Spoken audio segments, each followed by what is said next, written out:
You think you've heard every crazy HOA story out there? Well, wait until you hear this one.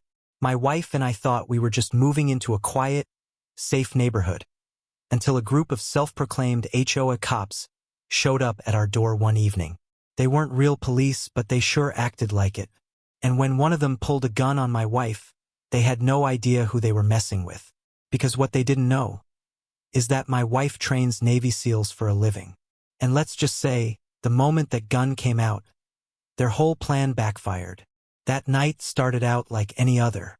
The sun had dipped behind the rows of houses, leaving the streets washed in the faint glow of porch lights and the occasional passing car. My wife and I were settling into the quiet, thinking the day was behind us, when the sharp sound of tires on gravel outside our home caught my attention. I glanced through the window, and there they were, 3 men stepping out of a black SUV, their posture stiff and purposeful. They wore tactical-looking gear, the kind you might expect from law enforcement, but something about it felt off. Their badges gleamed under the streetlight, but even from a distance, I could tell they weren't standard issue. I nudged my wife, and she immediately went into alert mode. She's trained to notice details most people would overlook. The way one man's hand hovered just a little too close to his hip, the nervous glance another kept throwing toward our house, the way their belts carried equipment but not in any regulated order. They walked as though they owned the place, but there was no mistaking the lack of true authority. My stomach tightened as they approached, boots crunching loudly against the pavement, their eyes locked on our front door. By the time they knocked, I could already feel something was wrong. Their knock wasn't a polite tap. It was heavy, deliberate, as if they were demanding entry rather than asking for it. When I opened the door just a crack, one of them shoved a laminated card toward me, claiming they were from the HOA Enforcement Division. His voice carried the kind of false confidence that people use when they want to be believed without question. The card he flashed didn't look official, more like something printed off a home computer and slid into a plastic sleeve. My wife stood just behind me, her presence calm but watchful. They barely looked at me, their focus shifting almost immediately to her, sizing her up, their eyes lingering longer than I liked. The tallest one, a man with a trimmed beard and a smug grin, announced they were here to enforce HOA code compliance, and that there had been several complaints about our property. He didn't specify what kind of complaints, just spoke as though the accusation itself should be enough to justify barging into our lives. I asked for paperwork, something official, anything that would give their claims weight. That's when the second man stepped forward, his jaw tight, saying they didn't need to show us anything. The tone in his voice wasn't neighborly. It was a warning. The third one hung back, scanning the street as if he was on lookout duty, his eyes darting between parked cars and the shadows moving in nearby yards. There was something chilling about the way they carried themselves. Not just the fake authority, but the unspoken threat in their posture. Their shoulders squared, feet planted, like they were ready to escalate if we didn't cooperate. My wife's eyes flicked to mine, a silent signal we had used before when things didn't feel right. She noticed it too, the deliberate intimidation, the calculated attempt to make us feel cornered. The leader stepped closer, his boots right against our welcome mat. "We can make this easy," he said, lowering his voice. "Or we can make it hard." The way he said it made my blood run cold. It wasn't about HOA violations. It was about control, about dominance. The so-called authority they claimed was nothing more than a mask to hide their real intent. I felt a wave of anger rise, but my wife's steady hand on my arm kept me from reacting too soon. She didn't look scared, not even for a second. If anything, her calmness seemed to unnerve them, though they didn't know why. She stood there, arms loosely crossed, studying them the way a predator studies prey. She noticed the fake patches sewn onto their vests, the mismatched holsters, the lack of proper identification. They wanted us to believe they were law enforcement, but every detail gave them away. The silence between us grew heavier with each passing second. They weren't just neighbors on a power trip. These men had planned this visit, and the way they carried themselves told me they expected us to fold quickly. They didn't know they had picked the wrong house, and more importantly, the wrong woman to intimidate. The moment their leader's words hung in the air, the tone shifted from uneasy to threatening. Their aggressive demands came fast, like they had rehearsed them. He started listing off so-called violations, his voice dripping with authority he didn't actually have. Unregistered vehicles parked too long in the driveway, he said, glancing at my truck as if he had been watching it for days. Another chimed in about unauthorized landscaping, pointing to our backyard where the fence barely peeked out over the roofline. They didn't sound like concerned neighbors enforcing community rules. They sounded like men looking for a reason, any reason, to justify being there. The smug one pulled a clipboard from under his arm, flipping through blank sheets of paper that had nothing written on them. He tapped the top page with a pen, pretending to read something official, though it was obvious there was nothing to see. He leaned in closer, his voice dropping low so that it felt like he was trying to box me in with his words. "We can fine you right now," he said. "But if you cooperate, we might be able to keep this off the record." The implication was clear. They wanted obedience, not compliance with any actual HOA rule.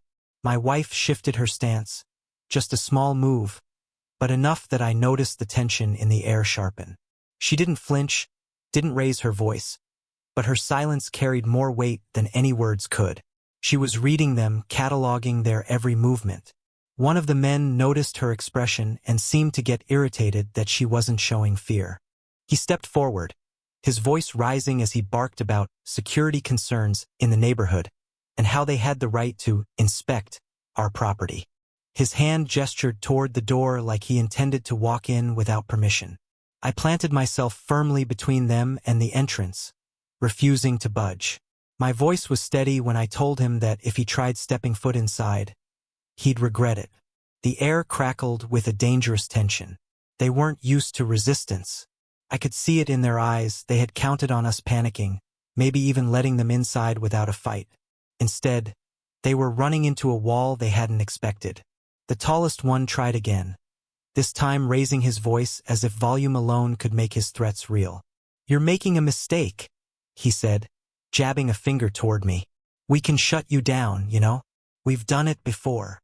It was such a bizarre statement, so vague and out of place, that it only proved they were grasping at straws. But his attempt at intimidation wasn't just for me. It was directed at my wife, as if he thought he could scare her into compliance. He didn't realize he was locking eyes with someone who had stared down men far scarier than him. They started circling the conversation, repeating the same demands in different words, their tones switching between threats and fake politeness. One moment they were offering to help us resolve things quietly. The next they were warning about serious consequences if we didn't cooperate. The act was so transparent it would have been laughable if not for the dangerous energy simmering beneath their words. The second man, the one who had been tense from the start, stepped closer now, his eyes narrowing as he accused us of ignoring HOA regulations. His voice was sharp, cutting through the night air, and his stance made it clear he was trying to corner us into making a mistake. He leaned forward just enough that I could smell the faint trace of alcohol on his breath, a detail that made my chest tighten with anger. These weren't concerned citizens. They weren't even pretending well anymore. My wife's voice finally cut through the noise, calm and steady. She asked one simple question: which HOA regulation states you can threaten homeowners without presenting proper documentation? The silence that followed was heavy. They didn't have an answer. The leader's eyes flicked toward the others, as if silently urging them to recover. But the crack had already formed in their facade. She had challenged their authority with logic, and for a moment, their confidence wavered. The man holding the clipboard tried to laugh it off, but it came out strained. He muttered something about cooperation being the smart choice, and shifted uncomfortably, his hand brushing against his hip. My wife didn't miss that movement. Neither did I. The fake smiles and manufactured authority were unraveling, and what was left underneath was raw aggression. They weren't here to talk. They were here to intimidate, and when intimidation didn't work, I could feel they were about to escalate. The shift from fake authority to real danger happened in a heartbeat. One moment they were barking accusations and waving around that empty clipboard, and the next, the second man's hand dropped down to his hip with a suddenness that made the air feel like it had been sucked out of the room. I saw the glint of metal before I could process what was happening. He drew a handgun, the movement sharp and deliberate, and aimed it directly at my wife. For a split second, everything slowed down. The porch light caught the weapon just enough to make its presence undeniable, and my chest tightened so hard it was painful. The sound of the gun being pulled, that subtle scrape of metal and leather, seemed louder than anything else around us. My instincts screamed at me to step in front of her, to shield her from the threat, but before I could move, her eyes cut to mine with a look that said don't. She didn't flinch, not even when the barrel leveled with her chest. The man's jaw clenched, his voice shaking as he ordered us to comply. He tried to sound in control, but there was a tremor there, a crack in the mask of authority he had been clinging to. The leader barked at him to keep it steady, but I could tell this wasn't part of their plan. Pulling the gun was a sign of desperation, not confidence. They had lost the grip they thought they had, and now they were trying to claw it back by showing us the ultimate threat. My pulse pounded in my ears as the reality set in. This wasn't just some HOA scam anymore. This was life and death right there on our front porch. My wife's posture never changed. She didn't back away, didn't raise her hands like they clearly expected. Instead, her eyes locked onto the gunman's with a calm intensity that made him falter. She spoke softly, evenly, her tone so controlled it cut through the tension like a knife. "You don't want to do that," she said. The words weren't a plea, they were a statement, a warning. He blinked, momentarily thrown off by the lack of fear in her voice. I could see the tiniest twitch in his trigger finger, a nervous spasm that told me he wasn't as steady as he wanted us to believe. My wife's gaze flicked to the gun, then back to his eyes, assessing every detail, calculating his grip, his stance, the way his weight was distributed. I knew that look. I'd seen her use it before, in training scenarios where she sized up a threat before disarming it. The man had no idea he was standing in front of someone who had taught warriors how to handle situations just like this. Someone who could dismantle him in seconds if she chose to. The leader tried to reassert control, stepping closer and snapping at me to get her under control, as if she were the problem. His words only exposed their fear. They weren't in control anymore. They knew it, even if they wouldn't admit it. The third man shifted uneasily on the edge of the porch, his eyes darting around as if expecting someone to witness the scene. His hand hovered near his own sidearm, but he didn't draw it. He didn't want to escalate further unless absolutely necessary. The gunman licked his lips, his eyes flicking between my wife's calm expression and the leader's impatient glare. The weight of the moment pressed down on all of us, the silence punctuated only by the faint hum of a street lamp overhead. My chest burned as I forced myself to stay still, to trust the woman standing in front of me, who looked utterly unshaken despite staring down the barrel of a weapon. She took a slow breath and shifted her stance just slightly, the kind of movement so subtle most people wouldn't notice. But I knew what it meant. She was ready. Ready if he made the wrong move. Ready to turn the situation in a split second. Her calmness was unnerving them more than any show of resistance could have. The gunman's hand trembled, almost imperceptibly, and I could see the doubt starting to creep into his eyes. He was realizing he wasn't the predator here. He was the one being measured, weighed, and found lacking. The leader hissed something under his breath, urging him to act, to push harder, but the man didn't respond right away. He seemed caught in my wife's steady gaze, unsure of himself for the first time since he arrived. The tension grew unbearable, the kind of silence that made every second feel like an eternity. And in that silence, the balance of power had already begun to shift, though they didn't understand how badly yet. My wife didn't raise her voice, didn't make any sudden moves, but the second she spoke, the energy shifted. Her tone carried a quiet authority that couldn't be faked, the kind of calm that comes from years of facing down real danger. She locked eyes with the man holding the gun and said evenly, "You're in way over your head."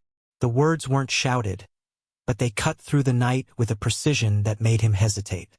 He wanted her to panic, to give him control, but instead she was dismantling him without even lifting a finger.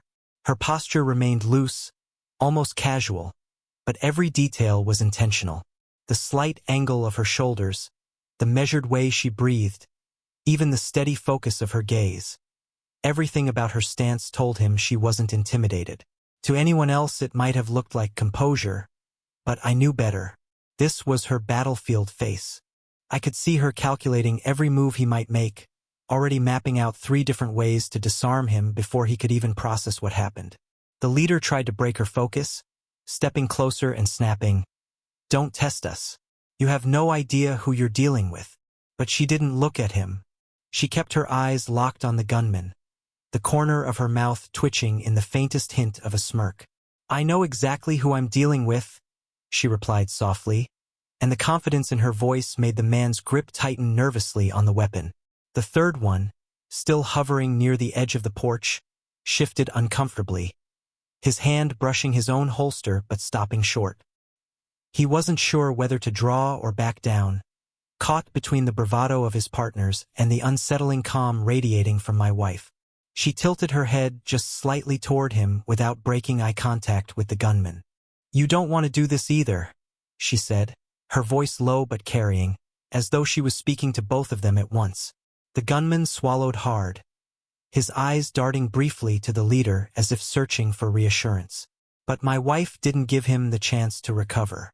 She leaned forward a fraction of an inch, enough to close the invisible distance between them without moving her feet. "You think pointing that at me makes you dangerous?" she asked quietly. "I train men who could take you apart blindfolded. Do you really want to find out how fast I can end this?" The words hit him like a physical blow. His shoulders stiffened, and the barrel of the gun wavered just enough for me to notice. His breathing grew shallow, betraying the fear creeping up inside him. The leader barked his name sharply, trying to snap him back into control, but the damage was already done. My wife had planted the seed of doubt, and it was spreading fast. Her tone didn't change, still calm, still steady, but there was a steel edge underneath that made every word land heavier than the last. "You've got one chance to walk away," she continued. "If you don't take it, you're going to regret stepping onto this porch." She didn't raise her hands, didn't shift her stance in a way that looked threatening. She didn't need to. Her confidence alone was more powerful than any display of force. The silence stretched again, thick and heavy, until the leader tried to fill it. "She's bluffing," he muttered, his voice tight, but the way he avoided her eyes told me he didn't even believe himself. My wife finally turned her gaze on him, sharp and unyielding. "Do I look like I'm bluffing?" she asked.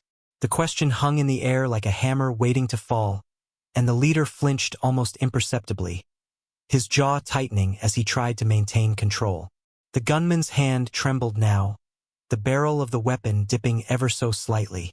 My wife noticed, and I could tell she was 1 second away from moving if she had to.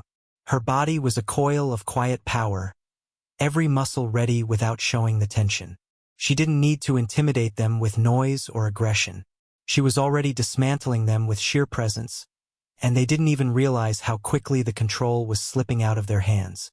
The air was razor-thin as the standoff dragged on, every second stretching longer than the last. The gunman's hand shook now, small tremors betraying the fear he was trying desperately to mask.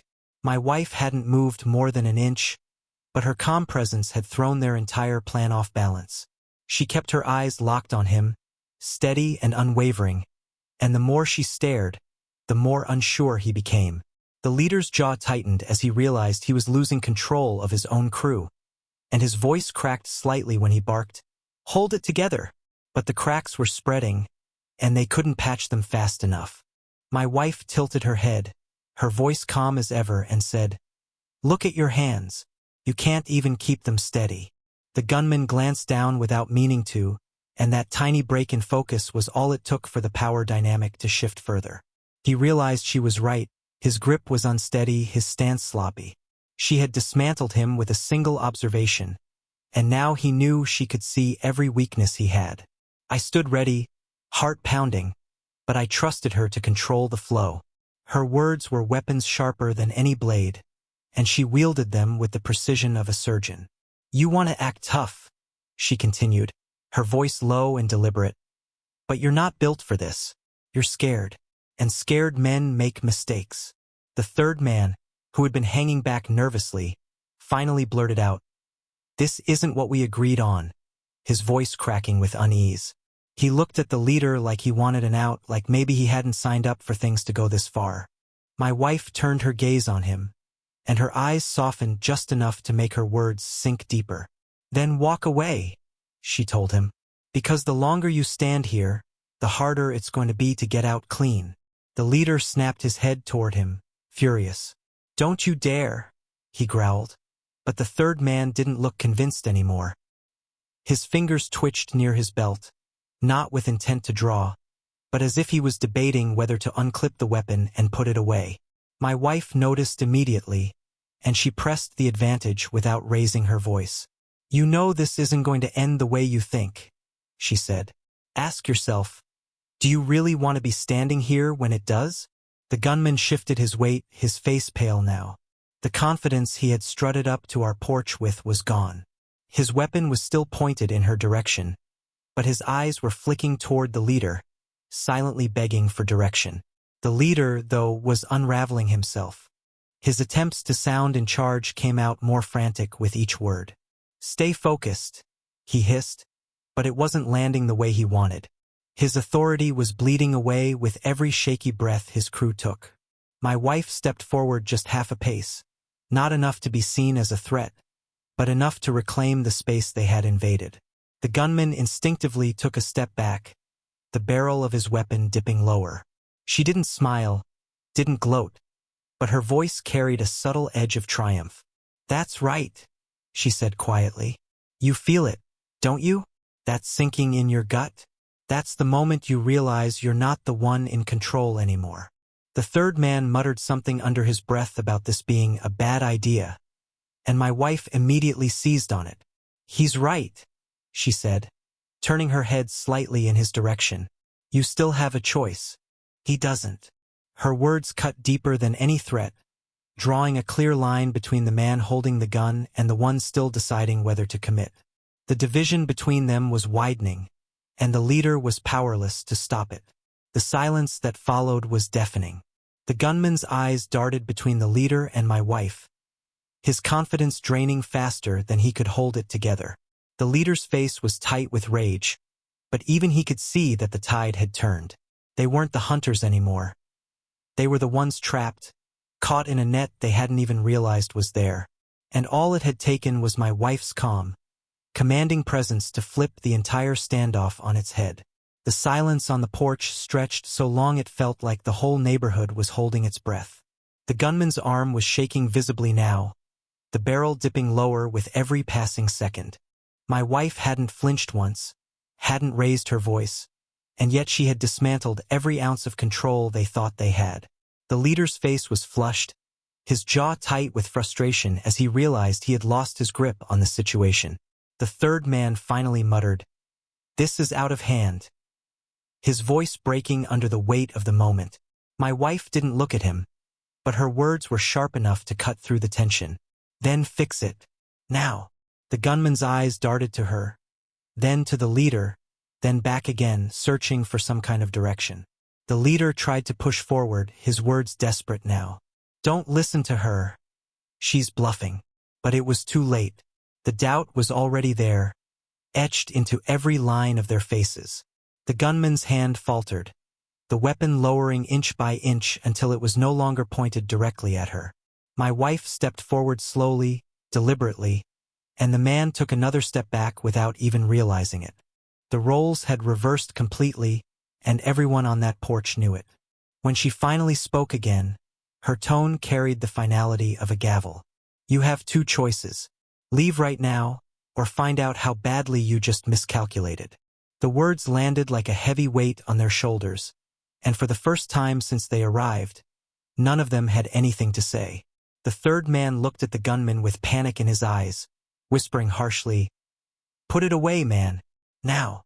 The gunman's chest heaved as he hesitated, but the pressure from both sides was too much.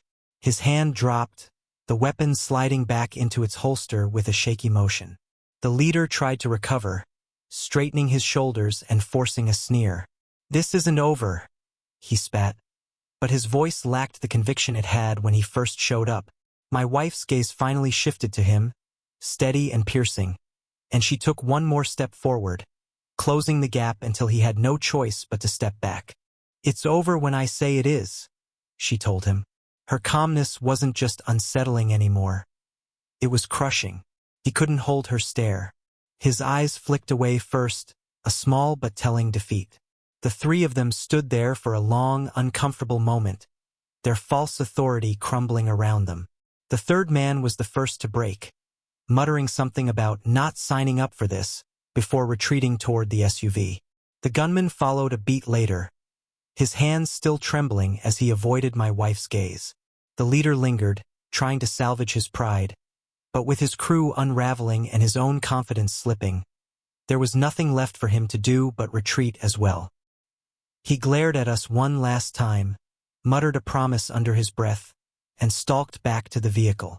We stood in silence as the SUV roared to life and backed out of the driveway, its headlights cutting through the dark as they sped away. The echo of their tires faded into the night, leaving nothing but the sound of my own pounding heartbeat. My wife exhaled slowly, her posture finally loosening as she glanced at me. She didn't say a word, but the look in her eyes said everything, that she had known exactly how this would play out from the moment the gun was drawn. Word of what happened didn't stay quiet for long. The next morning, whispers spread through the neighborhood like wildfire.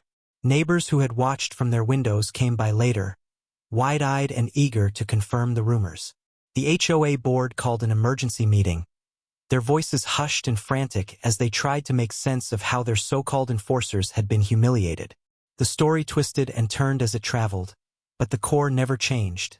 The men who came to intimidate us had been sent packing, and my wife had been the one who turned the tables.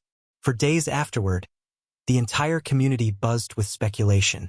Some were shocked, others quietly relieved, and a few clearly nervous about the implications.